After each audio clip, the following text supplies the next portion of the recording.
नमस्कार, मैं हूं रंजीत झा।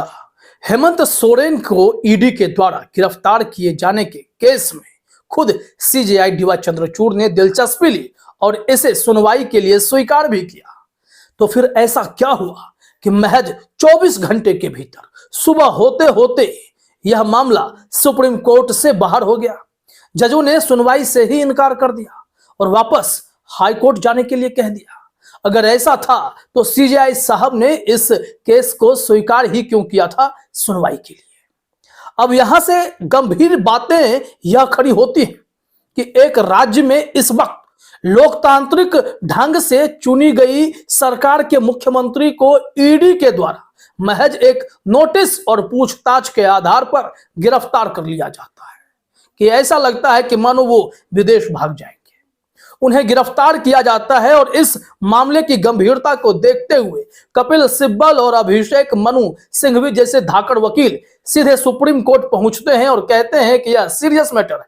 आर्टिकल 32 के तहत यह भी मामला बनता है। इसके अलावा पीएमएलए की शक्तियों के दुरुपयोग का भी मामला बनता है। इन सब के बावजूद जब सुप्रीम कोर्ट में आज सुनवाई होनी थी तो जज साहब ने कहा कि पहले हाईकोर्ट जाइए, जबकि कल इस मामले पर बहस हो रखी थी। सीजेआई डीवाई चंद्रचूड़ साहब के सामने सॉलिसिटर जनरल ने इस मामले में आपत्ति खड़ी की थी कि यह तो मामला पहले से हाई कोर्ट में। तब कपिल सिब्बल ने कहा था कि हम वह केस वहां से वापस ले लेंगे, लेकिन यह मामला इतना गंभीर है कि इसकी सुनवाई सीधे सुप्रीम कोर्ट में होनी चाहिए। लेकिन उस वक्त तो सीजेआई डीवाई चंद्रचूड़ ने केस को एक्सेप्ट किया था। फिर सुबह होते ऐसा क्या हुआ कि यह केस सुनवाई के लायक ही नहीं रहा।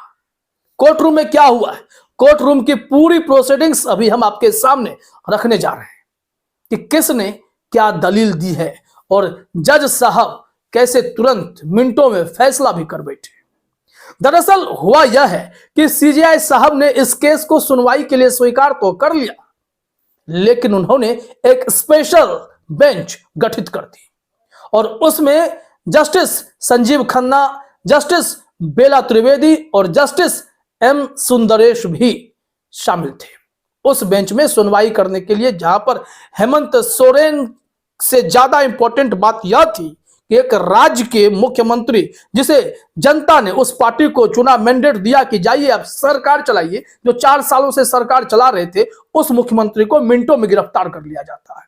इसके खिलाफ चुनौती दी गई है और यहीं से पूरा केस जब आगे बढ़ रहा था तो अचानक सुबह होते ही मामला ही रफा दफा कर दिया गया।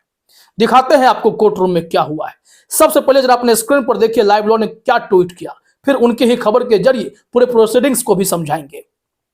लिखा हुआ है, the supreme court on Friday February 2 refused to entertain a writ petition filed by former Jharkhand Chief Minister Hemant Soren challenging his arrest by the Directorate of Enforcement (ED) in connection with an alleged land scam case। यहां कहा जा रहा है कि supreme court ने शुक्रवार को यानी 2 फरवरी को हेमंत सोरेन की याचिका जिसमें ईडी के द्वारा की गई उनकी गिरफ्तारी को चुनौती दी गई थी, उसे सुनने से इनकार कर दिया। अब वो मामला वापस हाईकोर्ट में भेजा गया है, वहां सुनवाई करने के लिए कहा गया है। कहा गया कि सबके लिए नियम बराबर है, लेकिन सुप्रीम कोर्ट में कई बार ऐसा हुआ है कि देर रात दरवाजे खुल गए। तो फिर इस प्रोसीडिंग्स को समझना जरूरी है कि कोर्ट रूम में हुआ क्या। आइए रिपोर्ट पर आते हैं। लाइव लॉ ने लिखा है कि अदालत ने सोरेन को संविधान के अनुच्छेद 226 के तहत झारखंड उच्च न्यायालय का दरवाजा खटखटाने के लिए कहा। साथ ही कहा कि सोरेन उच्च न्यायालय के समक्ष अपनी याचिका को शीघ्र सूचीबद्ध करने की मांग करने के लिए स्वतंत्र हैं। अब सीएम सोरेन से वापस हाईकोर्ट जाने को कहा गया, लेकिन जज साहब सीजेआई डीवाई चंद्रचूड़ ने तो यह मामला समझते हुए, जानते हुए कि हाईकोर्ट में याचिका लगाई गई थी, उसे वापस लेने का वादा किया गया था, तो फिर आप इस केस को वापस हाईकोर्ट में कैसे भेज रहे हैं, जबकि सीजेआई ने आपको गठित किया था इस मामले में सुनवाई करने के लिए।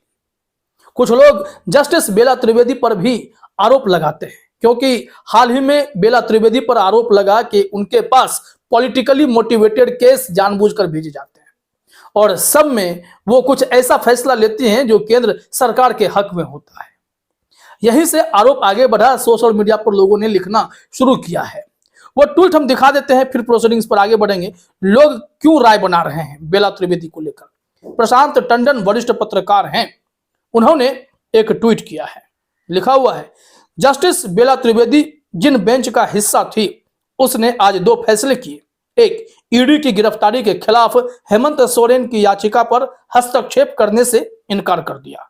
दूसरा, उमर खालिद की जमानत की अर्जी पर सुनवाई 14वीं बार स्थगित हुई है। दोनों फैसलों पर कोई आश्चर्य नहीं हुआ है। क्यों? बेला त्रिवेदी को लेकर उनका एक और ट्वीट इंपॉर्टेंट है। कहा जा रहा है, सुप्रीम कोर्ट की जिस बेंच को आज झारखंड के पूर्व मुख्यमंत्री हेमंत सोरेन की याचिका पर सुनवाई करनी है, उसमें जस्टिस बेला त्रिवेदी भी हैं। जस्टिस बेला त्रिवेदी गुजरात की मोदी सरकार में लॉ सेक्रेटरी भी रह चुकी हैं। इस वजह से आरोप लगने लगते हैं। अब आइए प्रोसीडिंग्स पर आते हैं कि क्या चल रहा है। यहां लाइव लॉ ने लिखा है, मामले की सुनवाई होते ही जस्टिस खन्ना ने सिब्बल से पूछा कि इस मामले की सुनवाई हाई कोर्ट में क्यों नहीं हो सकती। सिब्बल ने तर्क दिया, अगर इस तरह के मामलों में यह अदालत संदेश नहीं भेजती है, हम एक ऐसे मुख्यमंत्री से निपट रहे हैं जिसे गिरफ्तार किया गया है, सबूत देखें, यह उचित नहीं है। कपिल सिब्बल ने अपनी बातें वहां रखी हैं। इन सब के बावजूद वो नियम तकाजा का हवाला देते रहे कि हाईकोर्ट जाइए, वो भी संवैधानिक अदालत ही है, और इसके अलावा वो कह रहे हैं कि हम हाईकोर्ट को कंट्रोल भी नहीं कर सकते, जबकि सुप्रीम कोर्ट देश के तमाम कोर्ट को मॉनिटर करता है और वहां से जो आदेश आता है उसे हर कोर्ट को मानना होता है। हम आगे दिखाते हैं जजों की टिप्पणी क्या है। न्यायमूर्ति खन्ना क्या जवाब दे रहे हैं, देखिए जरा। न्यायमूर्ति खन्ना ने जवाब दिया, पहला, अदालतें सभी के लिए खुली हैं। दूसरी बात, उच्च न्यायालय संवैधानिक अदालतें हैं। अगर हम एक व्यक्ति को यहां आने की अनुमति देते हैं तो हमें सभी को अनुमति देनी होगी। उन्होंने ईडी के समन के खिलाफ सोरेन की याचिका पर विचार करने से इनकार करते हुए सुप्रीम कोर्ट द्वारा दिए गए पहले के आदेश की ओर इशारा भी किया, जिसमें उन्हें क्षेत्राधिकार वाले उच्च न्यायालय का दरवाजा खटखटाने के लिए कहा गया था। उन्होंने आगे बताया कि रिट याचिका मूल रूप से ईडी के समन को चुनौती देते हुए दायर की गई थी और अब जब उन्हें गिरफ्तार कर लिया गया है तो वैकल्पिक उपायों का लाभ उठाया जाना चाहिए। यानी कि हम कुछ नहीं करेंगे, हम जानते हैं कि ईडी क्या कर रही है, लेकिन हम कुछ नहीं कर सकते, आपको हाईकोर्ट जाना होगा। आइए आगे देखते हैं कि संविधान के अनुच्छेद 32 के तहत सोरेन की याचिका पर विचार करने के लिए पीठ को मनाने के प्रयास में सिब्बल ने तर्क दिया, आपका विवेकाधिकार है, यह एक ऐसा मामला है जहां उस विवेक का प्रयोग किया जाना चाहिए। इस दलील को दोहराते हुए सिंघवी ने कहा, आपके अधिपत्य का समवर्ती क्षेत्राधिकार है, गिरफ्तारी कोई आवश्यकता नहीं है। जिस तरीके से हेमंत सोरेन को गिरफ्तार किया गया है, क्या उसमें एक सरकार को अस्थिर करने के अलावा और कोई मंशा हो सकती है क्या? यहां आगे देखिए, उनकी उत्कट अपीलों के बावजूद न्यायाधीश अड़े रहे और अंततः संविधान के अनुच्छेद 32 के तहत राहत के लिए सोरेन के अनुरोध को अस्वीकार कर लिया। हालांकि पीठ ने स्पष्ट किया कि वह अनुच्छेद 226 के तहत उच्च न्यायालय के समक्ष कानूनी उपाय अपना सकता है। इसमें यह भी कहा गया, हमें सूचित किया गया है कि याचिकाकर्ता ने पहले ही झारखंड उच्च न्यायालय के समक्ष एक रिट याचिका दायर कर दी जो अभी भी लंबित है। उसे मामले को शीघ्र सूचीबद्ध करने और निपटाने के लिए कहने का भी अधिकार होगा। मतलब हाईकोर्ट की बात को लेकर अड़े रहे, जबकि कपिल सिब्बल ने कहा था अगर आप यहां सुनवाई कर लेते हैं, क्योंकि केस की सीरियसनेस को भी आपको समझना होगा, विवेकाधिकार का आप इस्तेमाल कर सकते हैं, लेकिन नहीं। जज साहब तो पहले से क्लियर थे कि सीजेआई साहब ने भले स्वीकार कर लिया, हम नहीं सुनेंगे। अब यहां आगे कहा गया है, जब सोरेन के वकीलों ने पीठ से मामले की सुनवाई के लिए उच्च न्यायालय के लिए समय सीमा तय करने का आग्रह किया तो न्यायमूर्ति खन्ना ने जवाब दिया, जब आप इसके लिए दबाव डालेंगे तो वो आपकी बात सुनेंगे, हम उच्च न्यायालय को नियंत्रित नहीं करने जा रहे हैं। आदेश की घोषणा के बाद अतिरिक्त सॉलिसिटर जनरल एसवी राजू ने टिप्पणी की, एक अलग पीठ का गठन किया गया, एक आम आदमी को यह लाभ कभी नहीं मिलेगा, निश्चित तौर पर नहीं मिलता है, करोड़ों केस पेंडिंग है। यह तो सरकार को और जुडिशरी को तय करना है कि आम आदमी हो या वीआईपी आदमी हो, उसे जुडिशरी का लाभ मिले, उसे न्याय मिले, और उससे भी बड़ी बात जब लोकतांत्रिक ढंग से चुनी गई सरकार का कोई प्रतिनिधि इस तरीके से ईडी के शिकंजे में दुर्भावना से गिरफ्तार किया जाता है, लिया जाता है, तो वैसे मामले में जन सरोकार की ही बात यहां हो रही है और ऐसे परिस्थिति में सुप्रीम कोर्ट को ऐसे केस को हैंडल करना चाहिए। इस मामले में हेमंत सोरेन ने कहा है कि गिरफ्तारी मनमाने ढंग से अवैध है और याचिकाकर्ता की स्वतंत्रता को अवैध रूप से कम कर दिया गया है और प्रवर्तन निदेशालय के अधिकारियों ने केंद्र सरकार के आदेशों के तहत अनावश्यक विचारों के लिए अपनी शक्तियों का दुरुपयोग किया है, क्योंकि याचिकाकर्ता झारखंड मुक्ति मोर्चा के नेता के रूप में है, एक प्रमुख विपक्षी दल और भारत गठबंधन का एक सक्रिय घटक है। गिरफ्तारी एक सुनियोजित साजिश का हिस्सा है जिसे कुछ महीनों में होने वाले आम चुनाव के मद्देनजर आकार दिया गया है। और इतना ही नहीं, हेमंत सोरेन ने कहा है कि जो जमीन खरीदी बेची नहीं जा सकती है और वो जमीन मेरे नाम पर है भी नहीं, फिर भी इसमें ईडी मुझे क्यों गिरफ्तार कर रही है। अगर यह सिविल मामला है तो इसकी प्रक्रिया कुछ और होनी चाहिए थी।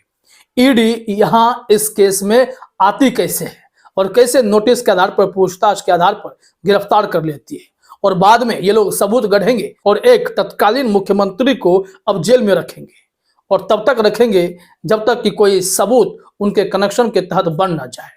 यह पूरी कोशिश होगी, क्योंकि बाकी केस में भी तो ऐसा ही देखा जाता है कि कैसे पहले ईडी गिरफ्तार कर लेती है और मनीष सिसोदिया जैसे नेताओं के केस में साल भर, 1.5 साल भर का समय लेती है कि चलिए हम सबूत ढूंढते रहते हैं, कुछ ना कुछ मिल जाएगा तो पकड़ा देंगे। हेमंत सोरेन के साथ भी यही करना है, क्योंकि उनके खिलाफ कोई एफआईआर दर्ज नहीं है ना। ईडी बस अपने पीएमएलए शक्तियों का दुरुपयोग कर रही है, बात इतनी है। तो देखिए अब आगे हाईकोर्ट में क्या होता है। फिलहाल इस वीडियो में इतना ही। आप सभी का हमसे जुड़ने के लिए बहुत बहुत धन्यवाद।